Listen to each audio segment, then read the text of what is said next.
guilty or acquittal, handa na ako sa kung anong mangyayari. Ano po yung last usap ni Ms. Sherman bago po yung election today? When was the last time and ano po yung pinag-usapan ni PRRD? Nagkausap kami noong araw na pumunta ako sa Batangas. Tumawag si President Duterte. Nagtanong siya kung kamusta yung takbo ng kampanya. Nagtanong siya kung anong chances nung 10 senators. And binigyan ko siya ng realistic na numbers. And then sinabi niya, well, kung yan yung realistic, sabi niya, iiwan na lang natin sa Diyos yung miracles. At sinabi niya, since tapos na yung kampanya at eleksyon, kung pwede ko ba daw tutukan yung kaso naman niya. Na sinabi ko naman sa kanya na gagawin ko yon.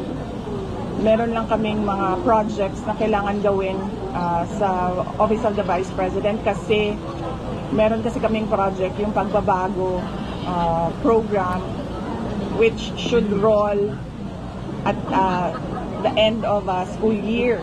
So dapat kasi walang pasok ang mga bata noon kapag nagro-roll out kami ng project na yun. Ito yung time na yun. So sasabay ko lang yung dalawa.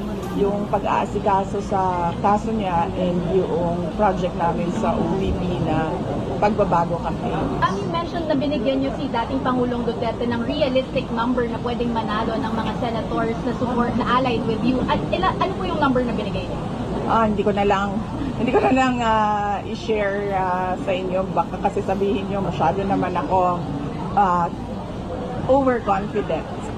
Pero binigyan ko siya ng number na more than 2. More than 2. Yes. And you base that number on? I base that number on mga surveys na nakikita ko, both surveys na pinapagawa sa national and pinapagawa ng mga local candidates. Happy ka man, ma'am, doon sa number na feeling nyo makukuha nyo? Are you confident that that's enough to push for the issues ni dating Pangulong Duterte and your issues as well in the Senate? Well, hindi ko naman siya tiningnan na gano'n eh. Hindi ko naman siya tiningnan na nangampanya ako para sa mga issues ko or sa issues ni dating Pangulong Duterte. Dahil ang issue ko lang naman ay ang impeachment. So sinasabi ko na nga na yung impeachment naman kahit anong mangyari dyan, guilty or acquittal, handa na ako sa kung anong mangyayari. Tiningnan ko siya as one group of individuals, hopefully soon to be senators, who can continue to push for yung sinasabi nating tunay na pagbabago na nasimulan ni Pangulong Duterte. Na yun din yung platform noong 2022 but apparently hindi natin nakikita ngayon. So we want to push for that. Unity and continuity. Ayun ko to, si Kitty nakitaan ng potential na baka papasok na sa party service o Alam nyo, may time pa ba kayo? Pwede naman.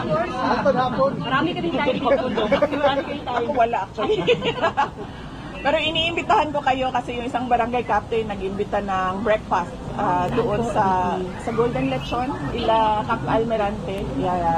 Kami lahat dito. Almirante, ha? Kami lahat. Kaya yung Chavez, Cap, Chavez. may-ari ng lechonan yun, so kaya niya yan. Sa Chavez. Yeah. Una kong nakita yung potential ni Kitty doon sa The Hague. Kasi nung sabay kami lumabas, galing sa detention center, ay sinabi ko sa kanya, sumama ka sa akin. And surprisingly, sa edad niya, which is 21 years old, usually yung mga ganyan na bata, they would say, oh, no, di ba? Ayoko. She didn't say anything. Naglakad lang siya diretso by my side. Doon ko nakita na parang merong self-confidence. Meron siyang self-confidence.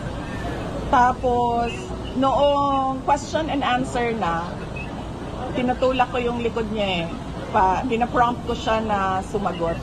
And nakita ko sa pamamaraan niya na sumagot, marunong siya. Alam niya kung ano yung wag sabihin, alam niya kung ano yung dapat sabihin, at alam niya paano niya i-craft yung answers niya. Natural sa kanya at 21 years old. Na nakita ko yung wala sa akin noong 21 years old ako. Na-recognize ko kaagad kasi it took me years talaga to accept my fate. Kaya meron siyang resistance sa akin noon. Kasi unang-una gusto ko din talaga magdoktor, naging abogado ako, gusto ko mag-judge, naging mayor ako. So, merong resistance sa akin noon. But sa kanya, tanggap niya kaagad, diretso, na ito yung likely na magiging buhay ko. I will become a public person. Not necessarily a government official siguro, but alam niya na meron siyang public na persona. So, I'm happy na ganon. Kasi kung makita ninyo sa akin, lalo na yung mga tiga Davao City, ang tagal ko nag-develop from 2007 to 2019 to 2022 hanggang ngayon. I was always a work in progress sa aking pagtanggap, sa aking role sa ating bayan. But siya, automatic yun sa kanya. So, masaya ako for her because that is one challenge na hindi na niya kailangan pagdaanan. Yung pagtanggap, acceptance sa kung ano man yung calling mo.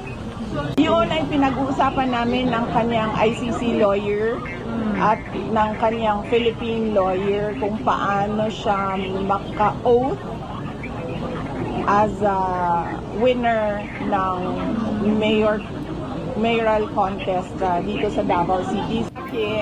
Hindi kaagad binasa yung kanyang balot, so lumabas ulit yung kanyang balot at saka binaliktad nila para ipasok ulit, doon na binasa ang kanyang balot.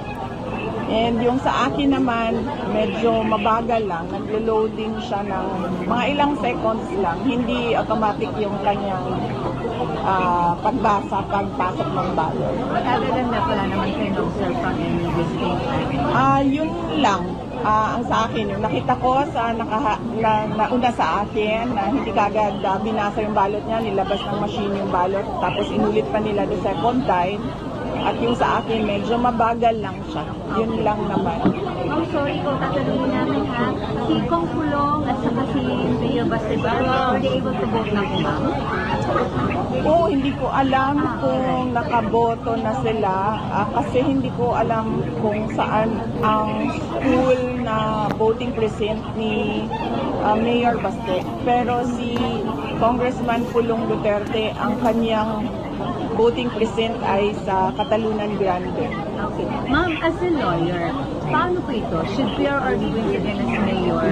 How will it go po, ma'am, na nandun po siya sa The Hague, ma'am? Yun ay pinag-uusapan namin ng kanyang ICC lawyer at ng kanyang Philippine lawyer kung paano siya maka-oath as a winner ng mayoral contest dito sa Davao City. So pinag-uusapan namin yun actually ng isang araw. Merong 3 options paano siya maka-oath para siya